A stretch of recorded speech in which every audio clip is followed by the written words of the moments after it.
This is Bravo 2. The following programme contains strong language and scenes of violence.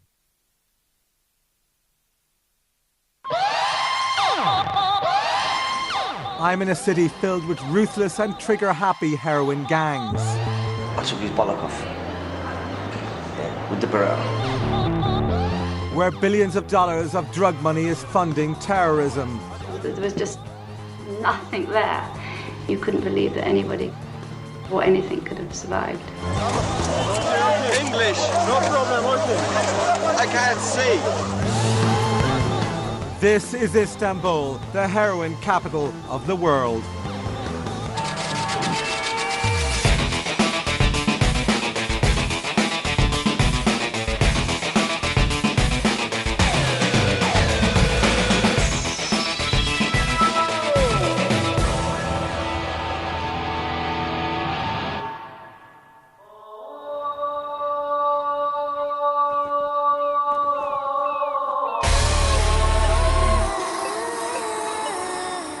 Over 2 million tourists visit Istanbul every year. Lured by its history, an idealistic dream of the city as a stepping stone to the mystical East. It also has a growing reputation as the world's newest party destination. But I'm here to uncover the reality behind this city's beautiful facade.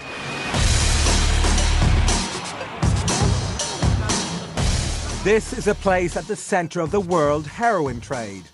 Here, Turkish gangs control the drugs from the poppy fields of Afghanistan to the addicts on the streets of the UK. A trade that begins with football hooligans but ends in jihad and suicide bombings. I'm here to find out why Istanbul, known as the gateway to the East, has become the main drugs corridor to the West, and how this drug trade is funding international terrorism.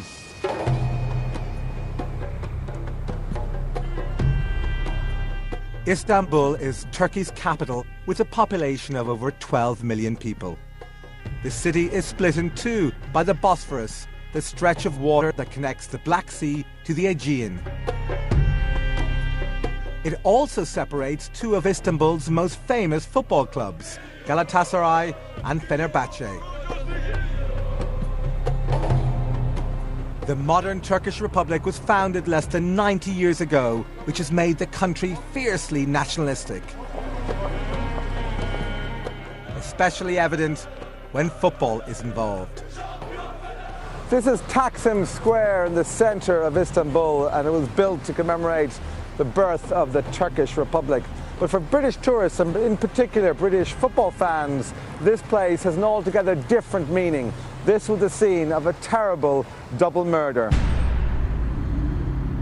In 2000, the night before a UEFA Cup semi-final match between Leeds and Galatasaray, a fight broke out between the two opposing fan groups. Tragically, two innocent Leeds fans, Kevin Spate and Christopher Loftus, were stabbed to death. Reports in the press at the time said that some Leeds fans had been desecrating the Turkish flag. The worst kind of insult to the Turkish people.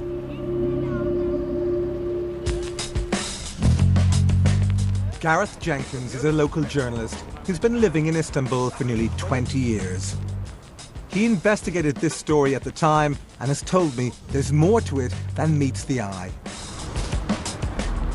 What is different in the culture of the Galatasaray fan as opposed to what we normally assume as a kind of ragged, kind of lewd behaviour of the British hooligan? All of the hardcore groups in Turkey are associated with the Turkish underworld.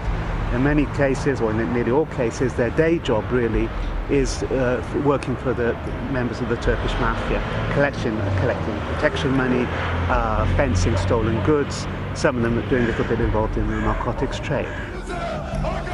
It's part of the whole structure of the way organised crime works. When people no longer young enough and strong enough to be a football hooliganism, they can kind of move up the chain of command and get into other forms of organised crime.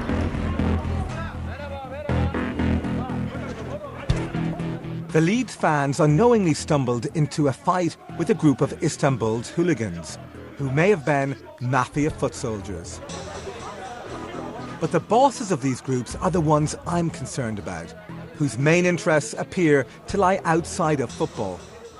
The leaders of the hooligan groups are closely linked to the heroin gangs. Football is an ideal platform for drug dealers to make connections and also smuggle drugs. When Fenerbahce or Galatasaray play abroad, that's a vehicle for drug meetings to take place. When I met the leaders of the Fenerbahce hooligan element, they told me that they had good connections with drug cartels in Holland, in Amsterdam, and in Liverpool and in London.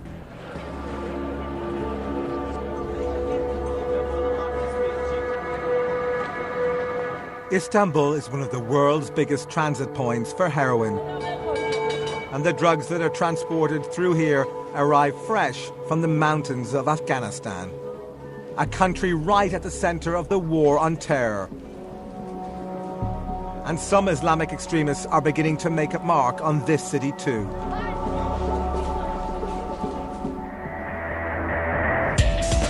Coming up, I see how heroin gangs and terrorists are turning Istanbul into a war zone.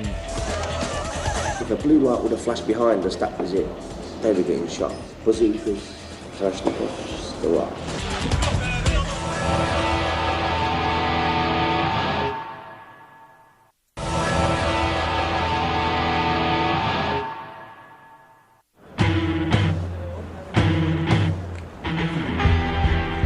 I'm in Istanbul, the gateway to the east, and a town with heroin flowing through its veins. A trade that has made Istanbul one of the largest transit points for heroin in the world, creating 4 million drug addicts in the country.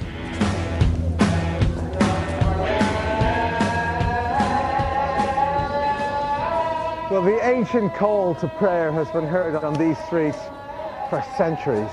These streets have also been part of the great ancient Silk Route, a route that transported spices and textiles from the Far East and the Orient on the way to the West.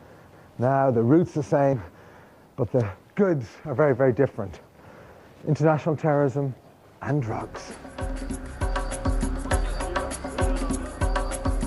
Istanbul has a unique history and geographical position as the only city in the world to lie across 2 continents. Formerly known as Constantinople, the capital of the Ottoman Empire, which ruled over much of the Middle East, North Africa and Eastern Europe.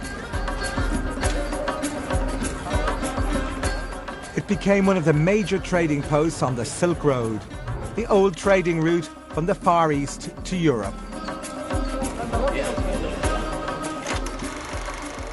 Then, at the end of the First World War, the defeated Ottoman Empire was broken up, and in 1923, under the leadership of the Turkish nationalist Mustafa Kemal Ataturk, the modern Turkish Republic was born.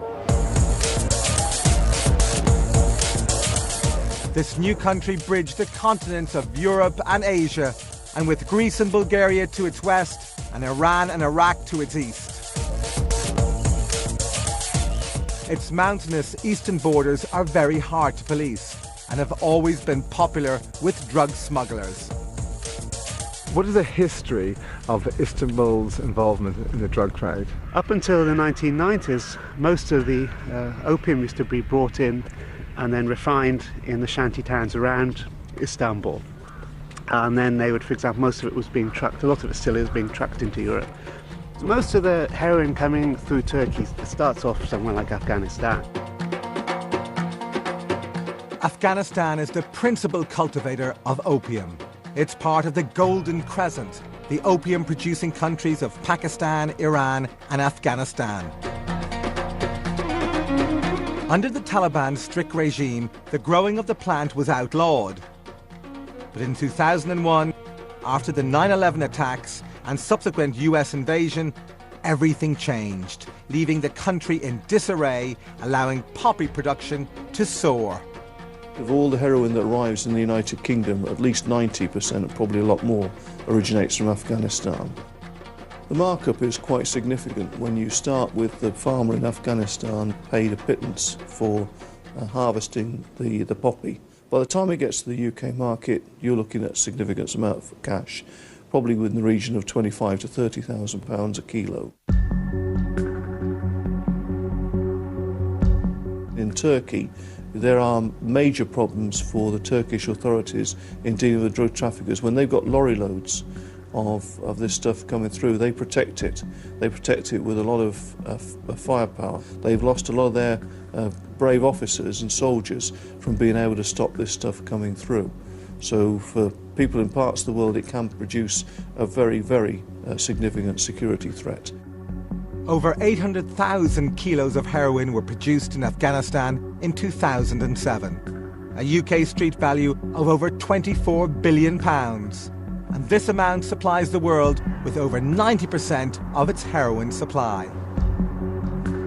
It's smuggled across Iran and then through eastern Turkey to Istanbul, and from Istanbul into Europe. I mean, the amount of money involved must make those who are running the trade very powerful and consequently very dangerous.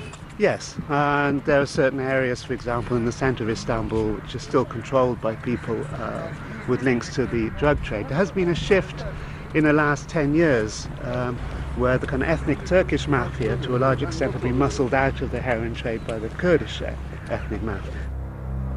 The ethnic Kurds live in the eastern border regions near Iran, Iraq and Syria. One of the biggest Kurdish mafia families from this area are the Baybasins. They control the drugs trade both in Turkey and the UK from their base in Green Lanes, North London, and they're known for their fearsome reputation. The Baybasins hit the headlines in 2006 when the head of their drug empire, Abdullah, was sentenced at Woolwich Crown Court in London to 22 years in jail for drug smuggling.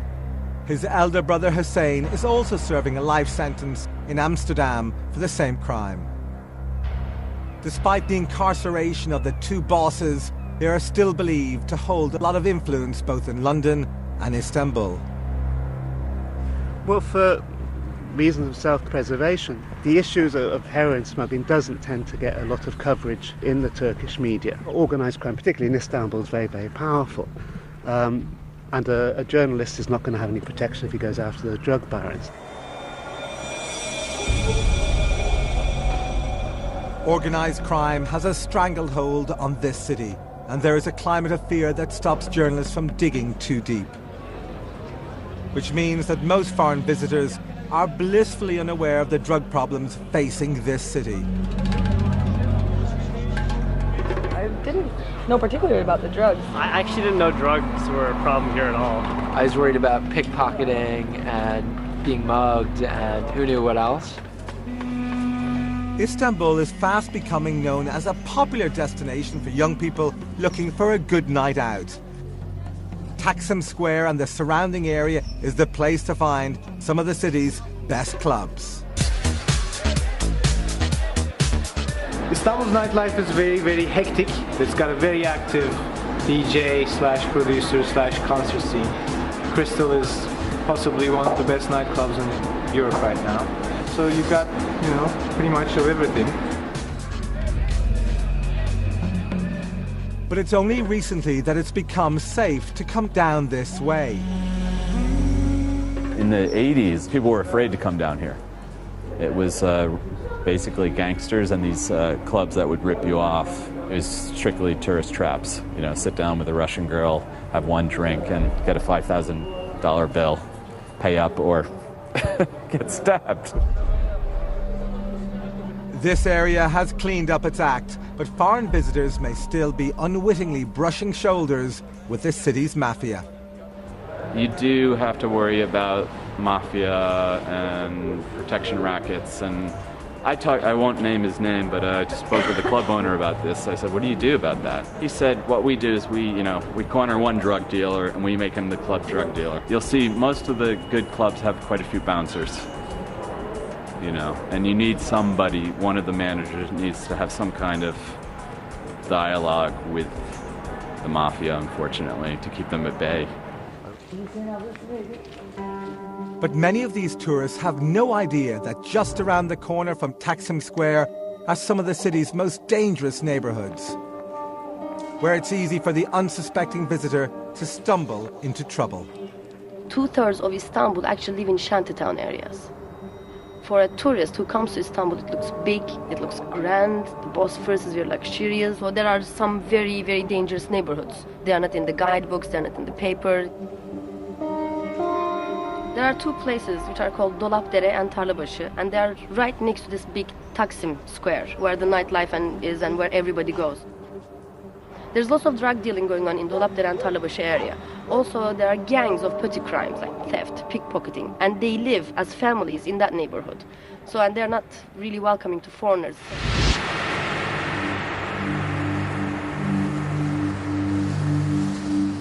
There are huge amounts of heroin flowing through this city,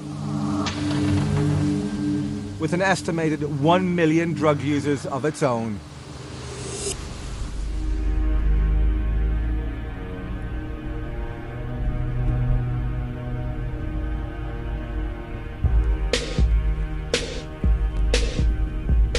We're on our way to meet an unnamed contact who's asked not to be identified, but he's going to give us a real insight into the drug trade in this city and in this country. That's what we've been promised. Just have to wait and hear what he's got to say.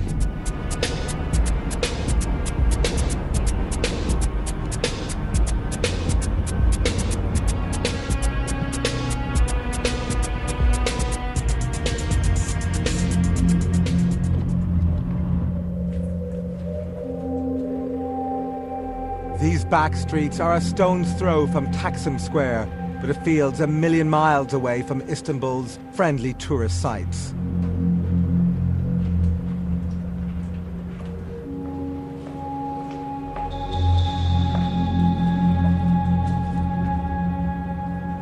What was the lowest point you came to as you hit rock bottom? It all began with pleasure, but then it turned into an addiction. I lost everything, my family. At times, I even lost myself, my humanity.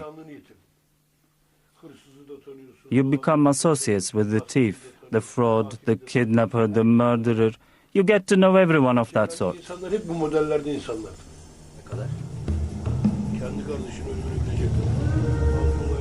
There is no social welfare in Turkey for drug addiction. They have nowhere to go but the streets. How tough are the streets of Istanbul? Obviously, you get issues when people fall into drugs. Maybe your sister will get into prostitution, or people become thieves. People shoot each other. They accuse each other of thieving drugs or money. Heroin is not just passing through Istanbul, some of it sticks. It's a trade controlled by the local mafia and is having a profound effect upon local communities. How ruthless are the drug dealers in this city and in Turkey? Ruthless enough to kill their own brother. They work under the mafia just to make money to buy food. Some of the residents of Istanbul's poorest communities are turning to dealing to earn enough money to eat. But it's the mafia bosses that have the real power. The big family, the big Turkish family we hear in London is the Babasans. Yeah? Don't get them involved. Don't go into that. That's the name I don't want to mention. I don't care about my life, but I do have a son.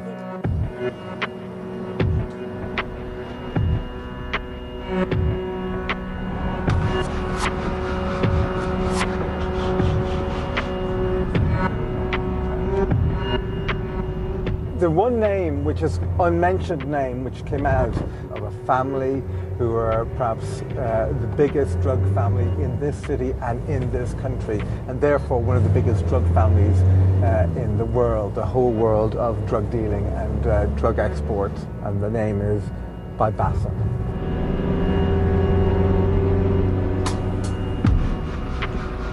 The Babassans must have a huge influence here in Istanbul if even drug addicts are scared to speak their name.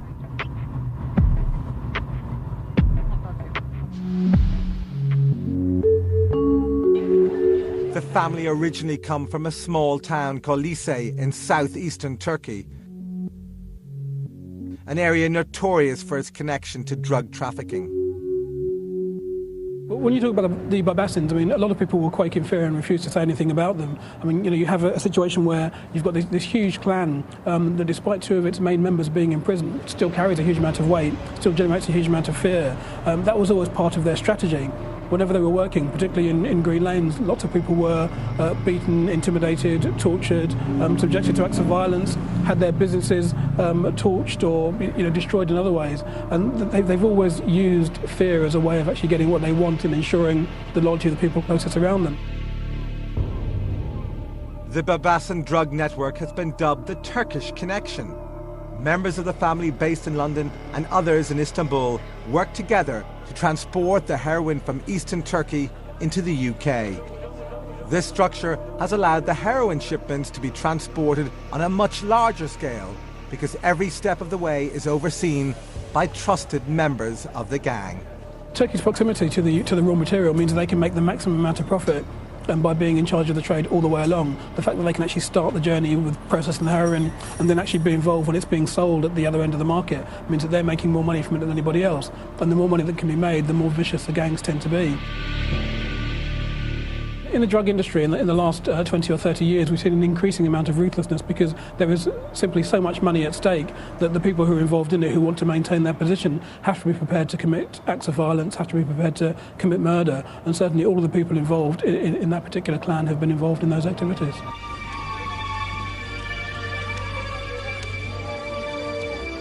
The Babassans control the trafficking trade with a regime of fear, ensuring complete loyalty and total silence.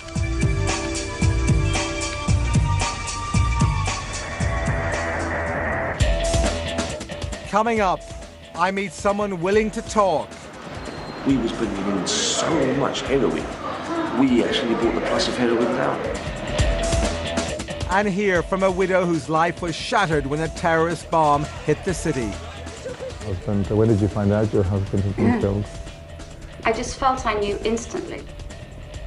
To me, there wasn't a shred of doubt.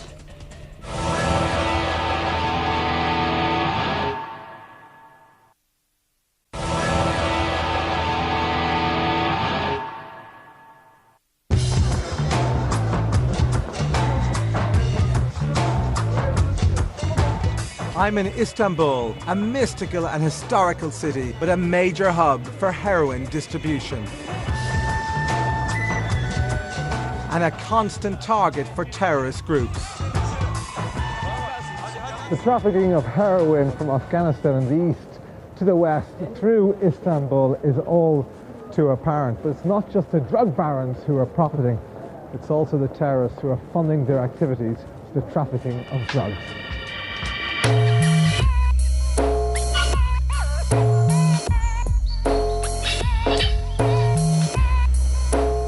One of the biggest drug traffickers in the world was a man called Süleyman Ergun. He was one of the architects of a smuggling network known as the Turkish Connection. Süleyman, he ended up as the number 3 in the Turkish Connection at the time. And so he was the number 3 heroin dealer in the whole world. And he was a dangerous man. He can be extremely aggressive and intimidating. He's not afraid to use firearms. And he was a key figure in the end. He was a key figure in the operation which smuggled thousands of kilos of heroin into Britain and other parts of Europe. Known throughout the criminal underworld as the North London Turk, Süleyman and his gang imported large shipments of heroin from Istanbul to the UK from the late 80s to the early 90s until their eventual arrest. The gang were finally sentenced to a total of 110 years in jail. Suleiman received 14 years for his involvement. His arrest was part of a high-profile operation involving SO19, the Metropolitan Police's specialist unit. They believed Suleiman to be armed and extremely dangerous. When I got arrested, my chest was full of red dots. There were snipers on top of the Enfield Town Library. And were they right to mark you as a very dangerous man at the time? Because they knew I always carried a gun. They knew I always carried a gun. They knew. Have you used that gun in anger? Yeah. Someone tried to rob me, they used it. I'm not going to say where and when or whatever, but I took his bollock off. Yeah, with the Beretta. In their time, Suleiman and his gang smuggled thousands of kilos of heroin into the country from Istanbul. With so much at stake, they were prepared to do anything to distribute the drugs. So you were a notorious figure. Yeah. And you were regarded as one of the architects of the huge heroin connection, Turkish connection. Yeah, well, I was in charge of the whole of the distribution of heroin and the collection of the proceeds in England. From Afghanistan to London, to Liverpool, to Manchester, to Scotland. Via Istanbul? Yeah, via Istanbul. Did you escort it across Europe, across town, across London? Yeah, I had a couple of cars with armed men in there. And if you'd been stopped? Or? It was going to be a mad shootout. Bazookas, Kalashnikovs, the lot. No questions asked. Because they were getting paid to do what they were supposed to do. If a blue light would have flashed behind us, that was it. They were getting shot. The Turkish connection was such a big operation, and with so much money behind it, that Suleiman claims that they were able to bribe officials at will. And did you have policemen in your pay? Yeah, in Italy, yeah. Customs officers? And over here, yeah. In the airports. And how was you paying off the customs officers? Just they were already paying off cash. We was even taken into the back of Heathrow Airport to pick the goods up. So it wouldn't go to customs, wouldn't even go to the luggage carousel? No. They'd be taking it off? It was put aside for someone to collect. The level of corruption claimed is alarming. Suleiman and the Turkish connection were able to smuggle shipments of heroin into this country on such a huge scale, they eventually depressed the street price of the drug here.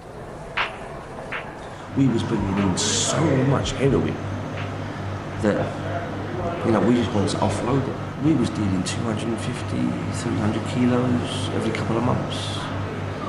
We actually brought the price of heroin down. So you guys are making millions and millions of pounds? Yeah. We used to walk into my house and empty 2 bin bags, black bin bags of money onto the living room floor, I don't know, £500,000. I just used to get sick of the sight of it. And I used to get someone else to count it for me because I just got sick of the sight of money. I'm sick of it.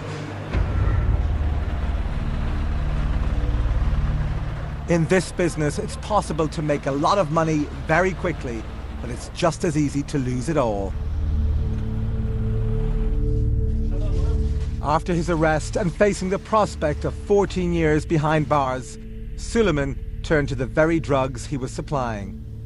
Now clean, he lives a quiet life in North London.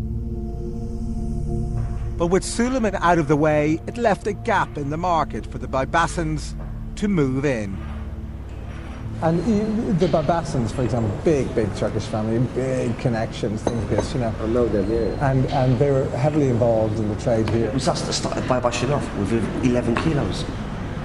You created the Babashan Empire? Yeah. Babashan came to us. I said, I've got 11 kilos, can you sort that out for me? We took it from Turkey to Italy. With that 11 kilos, Babashan built his empire. Are they to be feared? They are feared, yeah. I don't fear them, yeah. I don't fear them.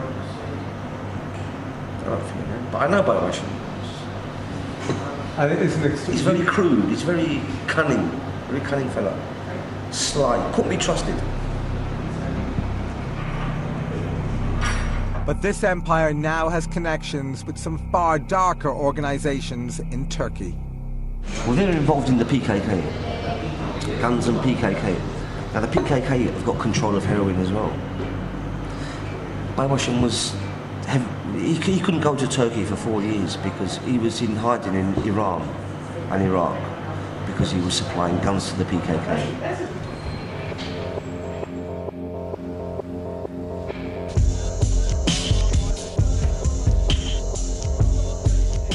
The PKK, or the Kurdistan Workers' Party, are one of Turkey's most feared terrorist groups.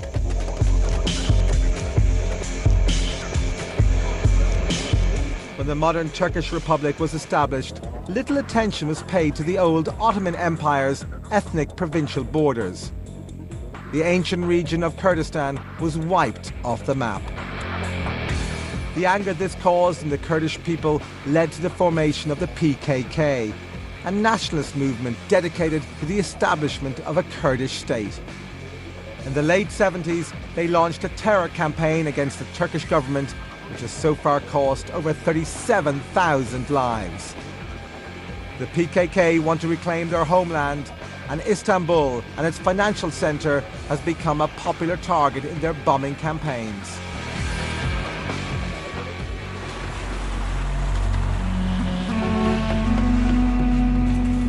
One of Istanbul's best-known TV news correspondents is Nihat Altintez. He believes it's not just the PKK who are funding their terror campaigns with this drug money. We've had figures from British authorities which say 80% of the heroin in the UK has come through Istanbul. To what extent are people in the UK who buy drugs, either recreationally or as addicts, are actually funding terrorism in this country? They must be. If the drugs are coming from the southeast, and especially countries like Afghanistan and Iran, there's no question that it supports terrorist groups. Terrorist organizations like Al-Qaeda and the PKK and many more Middle Eastern terrorist groups are all in control of the drugs trade. Örgütlerin tamamının kontrolünde zaten uyuşturucu veya insan kaçakçılığı, sadece uyuşturucuya bakmamak gerekiyor.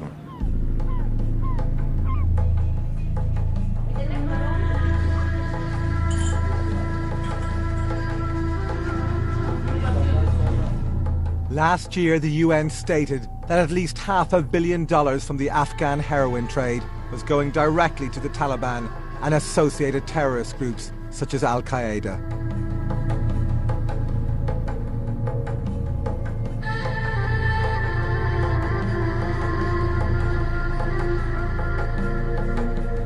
These extremist groups are using it to bankroll terror campaigns against the West.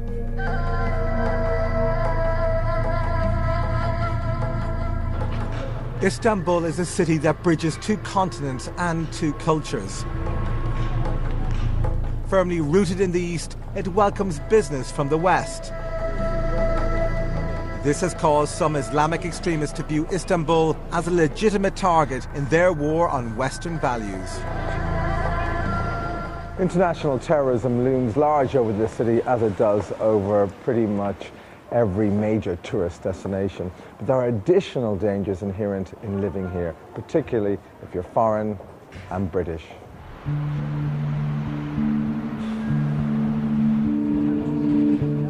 This is Istiklal Street, a bustling shopping area just off Taksim Square, where the upwardly mobile Turkish middle classes and foreign tourists come to spend their money. But 5 years ago, just yards from here, was the site of a terrible event.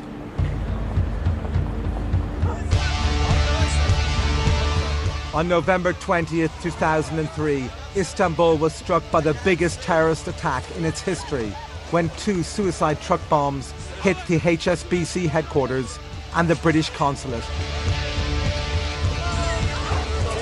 English, no problem, I can't see. 27 people were killed and over 400 were wounded. Al-Qaeda claimed responsibility and several people have been convicted for their involvement.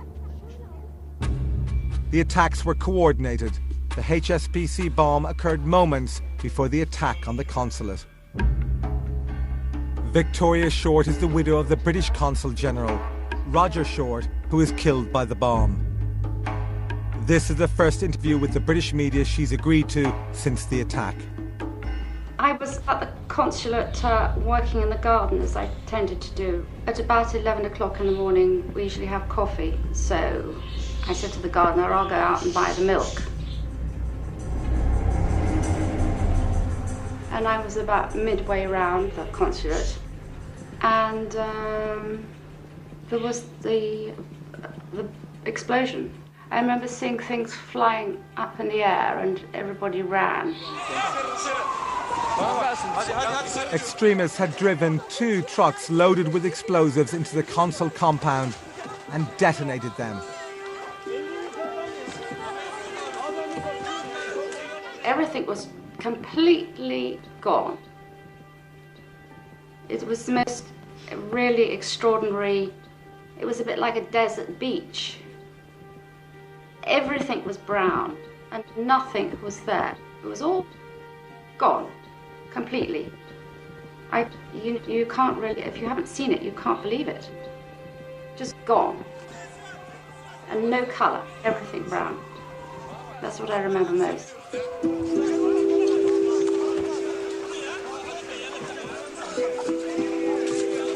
With all this devastation around her, Victoria knew at once the fate of her husband.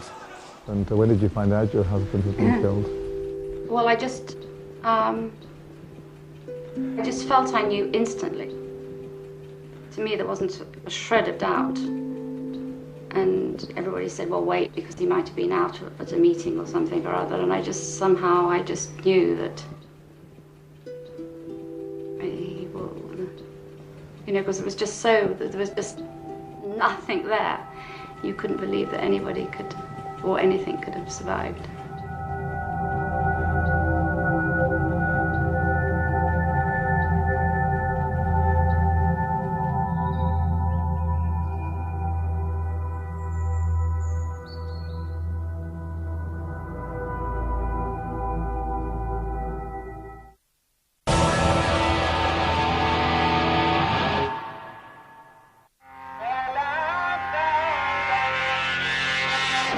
I'm in Istanbul, a city under siege by the Afghan heroin trade and international terrorists. Hundreds of millions of dollars of the drug are smuggled through this city on its way to the streets of Western Europe. And the profits it generates are helping to fund the terrorist organisations that assist with its trafficking. I've met people affected by this trade, from the drug addicts to the victims of terrorist attacks in this city. But what is being done to halt this industry? And where does the future lie for the heroin trade and Istanbul?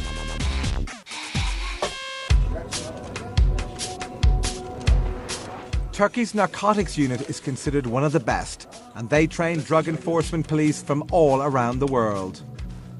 Aguz Adin runs the department. He is proud of their successful seizures, but sees them just as a drop in the ocean. We seized 850 kilos of heroin last year. Even though this sounds like serious hauls, we do not believe we seized enough. Only about 10% of production is seized worldwide.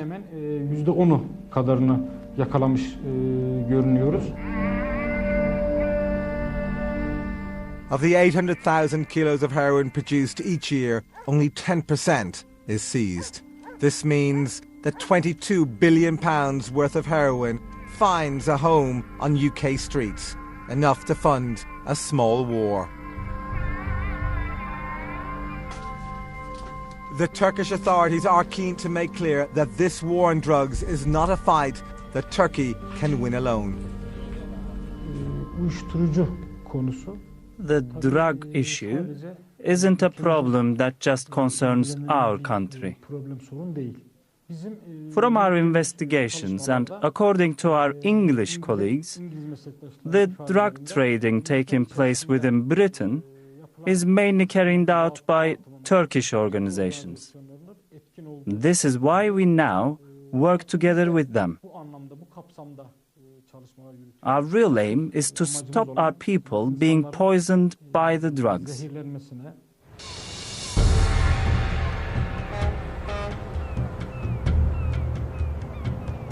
Despite the hard work of international law enforcement, there are still large shipments of heroin entering the UK. With the huge amounts of cash being made, it's the drug gangs that are making up the rules. The problem with the drug business, as far as law enforcement is concerned, is that the drug traffickers have far fewer rules to follow than the law enforcement authorities do, and they have far more money to spend. All that customs and the police can ever do is play a game of catch-up. You know, they're always constantly one step behind. Every time they find out something new or find a new way to block the gangs will move on and try something else. The way organised crime is run these days, it's much more like a multinational corporation. Although you might have a particular figurehead who's in charge at one time, if that person goes, there's a rolling hierarchy of other people who can actually take over and run the game just as effectively. So although Hussein and Abdullah Babassin are now behind bars, it does seem that the elements of the clan still exist. Certainly the flow of heroin coming out of Afghanistan and through Turkey hasn't slowed down.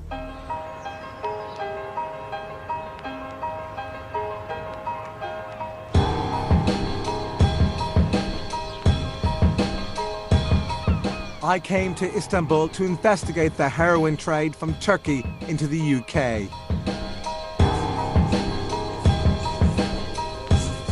But I had no idea about the deadly link between the drugs trade and the war being fought in the mountains of Afghanistan. The real problem there is that it's the drug lords, the warlords, who control the poppy production, control the production of heroin, and then make a lot of money out of poor farmers, and they corrupt and ruin the country. What we have there is a very complex international problem. This is going to be a long-term fix to put a country together.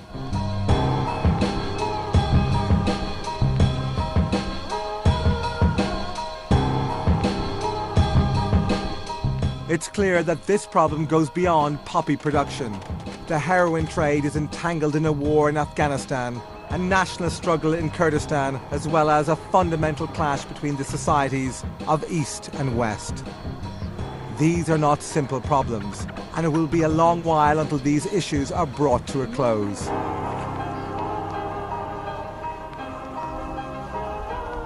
Istanbul has heroin coursing through its veins, and as long as the West's appetite for drugs continues to soar, then this mystical city will suffer the consequences.